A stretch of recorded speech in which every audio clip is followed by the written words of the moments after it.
Ito namang network maintenance at repairs. Pinasususpindi ng NTC para ho yan sa midterm elections. Brigada Sheila Matibag, i-Brigada Live Report. Inanunsyo ng National Telecommunications Commission o NTC na sinuspindi muna nito ang mga pagsasaayos ng mga networks mula kahapon hanggang May 14, 2025. Ito ay bilang paghahanda sa 2025 local and national elections.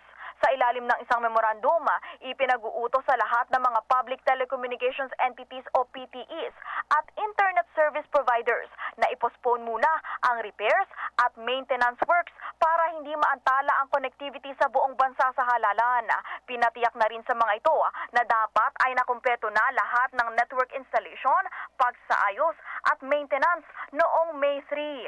Samantala, pinahihintulutan naman ang mga emergency repairs sa ilalim ng mahigpit na protocol hanggang nananatiling naka-full operational alert ang mga providers.